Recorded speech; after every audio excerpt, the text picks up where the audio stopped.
Assalamualaikum warahmatullahi wabarakatuh. Eh, Perkenalkan, nama saya Rido Prastio. Saya mahasiswa Universitas Jambi, Fakultas Ekonomi dan Bisnis, Program Studi Akuntansi. Nah, kali ini saya berkesempatan untuk menjelaskan mengenai materi jihad, radikalisme, dan Muslim moderat. Sebelumnya, saya mohon jangan lupa menekan tombol like dan subscribe karena keduanya gratis. Dan untuk mempersingkat waktu, marilah kita simak video pembahasan saya berikut ini.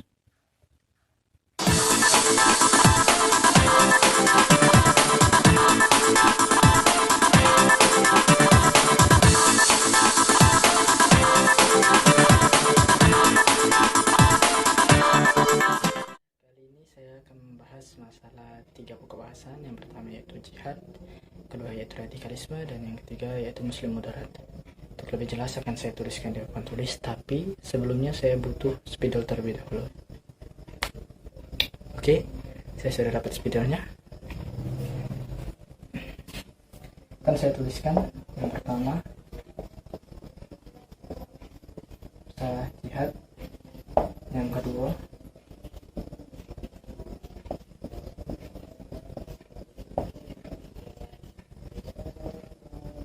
dan yang ketiga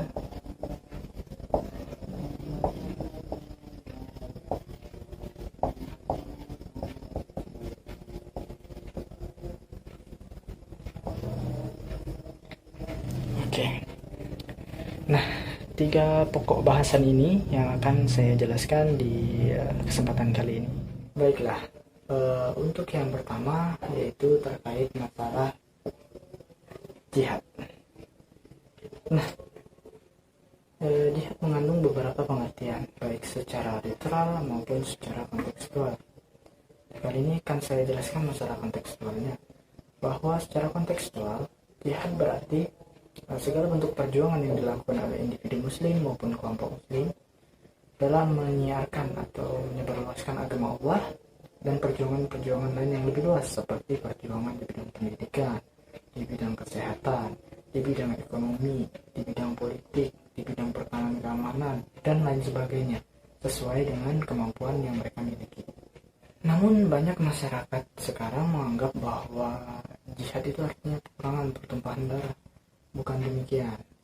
Karena dalam Al-Quran jihad itu artinya perjuangan. Sedangkan yang berarti perang itu adalah qital dan harb. Dan dalam Al-Quran pun qital dan harb itu dijelaskan atau diterjemahkan secara berhati-hati.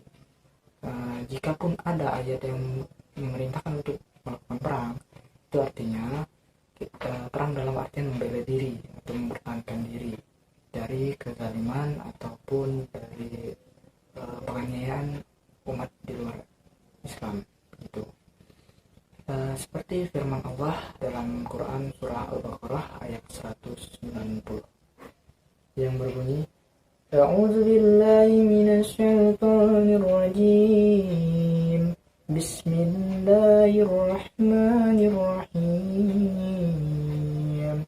وقاتلوا في سبيل الله الذي يقاتلونكم ولا تعتدوا إن الله لا يحب المعتدين, yang mana artinya adalah perangilah di jalan Allah orang-orang yang memerangi kamu, tapi janganlah kamu melampaui batas, karena Allah tidak menyukai orang-orang yang melampaui batas. Nah, dari surat ini pun dapat kita tarik kesimpulan sedikit bahwa Islam itu cinta akan kedamaian, dan Islam tidak menganjurkan peperangan dalam artian kekerasan atau balas dendam ataupun kejahatan semacamnya. Tapi Islam menganjurkan peperangan untuk membela diri, mempertahankan diri kita dari kezaliman umat. Karena Islam datang ke dunia ini itu sebagai rahmatan lil alamin, yang mana itu sebagai pedoman umat muslim dalam mengemban misi mereka sebagai khalifah di bumi Allah ini, agar umat muslim dapat hidup dengan harmonis di tengah perbedaan dua karakter mereka, yaitu yang pertama kecenderungan untuk merusak, dan yang kedua yaitu potensi dalam membuat konflik antara sesama. Baiklah, di sini saya akan menjelaskan terkait masalah landasan hukum tentang jihad. Dalam Al-Quran banyak sekali ayat-ayat yang menjelaskan tentang masalah jihad. Namun saya akan memetik salah satu surah dalam Al-Quran, yaitu surah Al-Ankabut ayat ke-6 yang berbunyi, A'udzu billahi minasyaitonir rajim. Bismillahirrahmanirrahim. Wa man jahada fa innama yujahidu li nafsihi. Innallaha laghaniyyun 'anil 'alamin. Yang artinya, barang siapa yang melakukan jihad, maka jihad itu adalah untuk dirinya sendiri. Dan sesungguhnya Allah itu maha kaya dan dia tidak membutuhkan sesuatu apapun dari alam semesta ini. Untuk terkait masalah jihad, jihad itu ada beberapa macam. Secara kontekstual, menurut Al-Raghib, jihad itu terbagi menjadi 3, yaitu jihad melawan musuh yang kelihatan, jihad melawan setan, dan jihad melawan hawa nafsu. Baiklah, selanjutnya saya akan menjelaskan terkait masalah radikalisme. Oke, terkait masalah radikalisme. Nah, kebanyakan masyarakat sekarang pasti berpendapat bahwa radikalisme itu merupakan teroris, pengeboman, kekerasan, artinya ada ancaman terhadap negara, ancaman terhadap agama, terhadap suku bangsa, dan sebagainya. Namun secara istilah, radikalisme merupakan suatu paham keekstreman yang menginginkan pembaruan ataupun perubahan di bidang sosial dan politik secara drastis. Nah, inilah yang disebut dengan aksi ekstrim.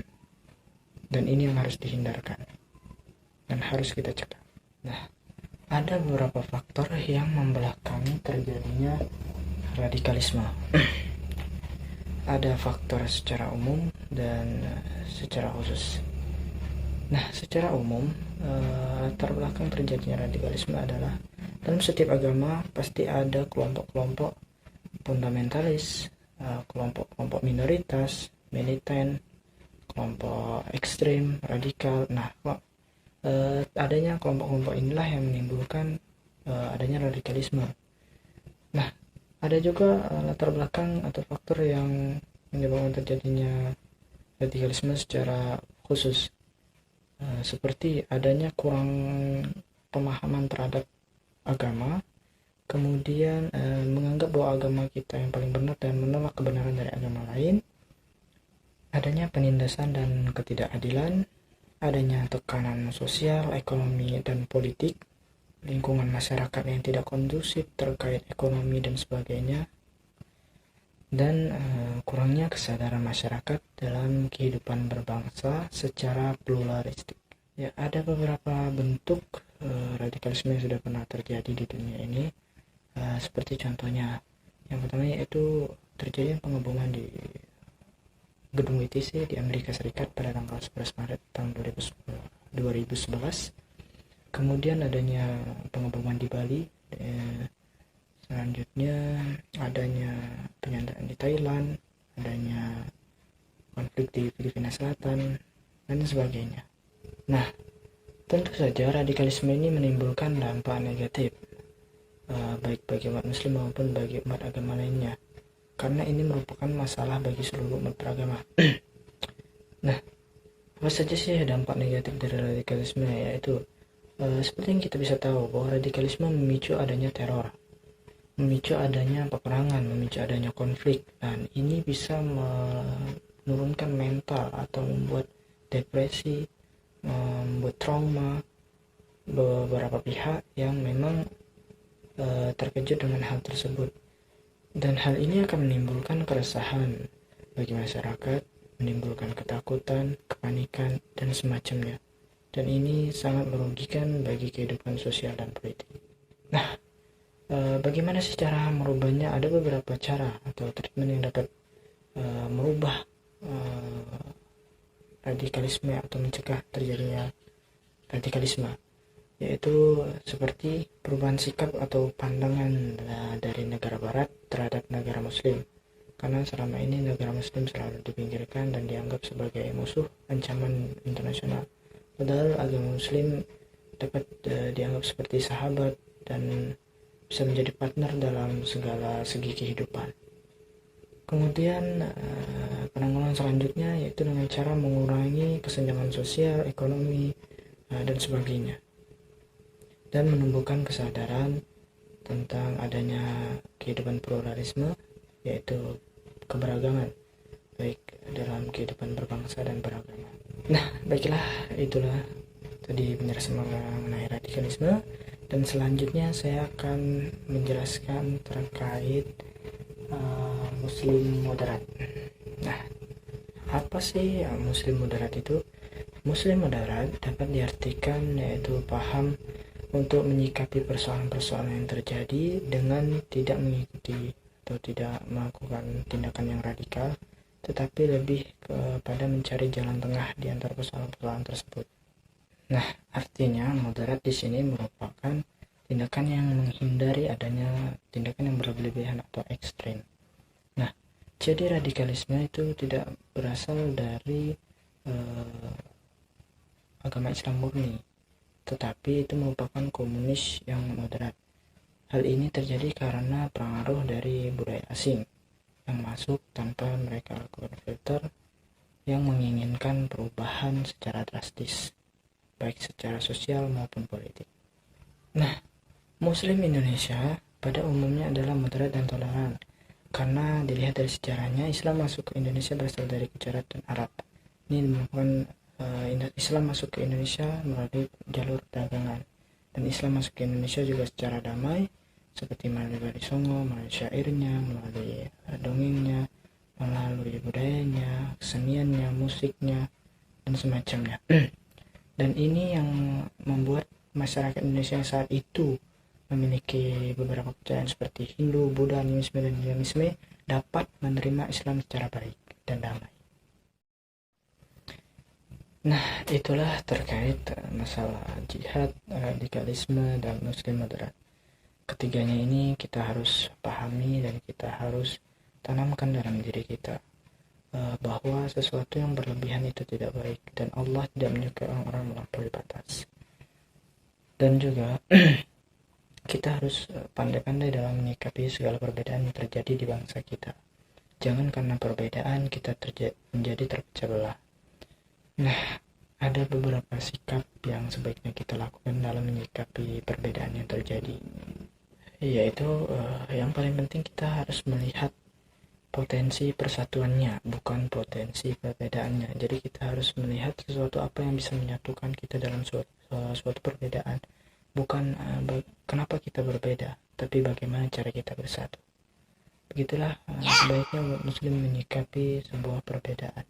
Dan kita sebagai bangsa Indonesia, selain hal tersebut, kita juga harus menerapkan rasa cinta tanah air, cinta persatuan dan kesatuan antar bangsa, agama, ras, suku, dan semacamnya, sehingga kita tidak dapat dipecah belah oleh paham radikal yang dapat mencerai-beraikan kita dan membuat kita lemah, sehingga adanya pembaruan-pembaruan radikal di bidang sosial dan politik kita nanti ke depannya. Dan kita sebagai sesama muslim tidak ada perbedaan di antara kita, yang membedakan hanyalah takwa kepada Allah Subhanahu wa taala. Sehingga dalam keberagaman ini marilah kita saling berlomba-lomba dalam berbuat kebaikan. Fastabiqul khairat. Insyaallah hidup kita akan berkah, dan itu menjadi pembeda kita di mata Allah, bukan di mata manusia. Baiklah, mungkin hanya segitu yang bisa saya sampaikan dan saya terangkan. Sebelumnya saya akan menghapus papan tulis di belakang terlebih dahulu, dan untuk menghapusnya saya butuh penghapus. Oke, saya sudah dapat penghapusnya.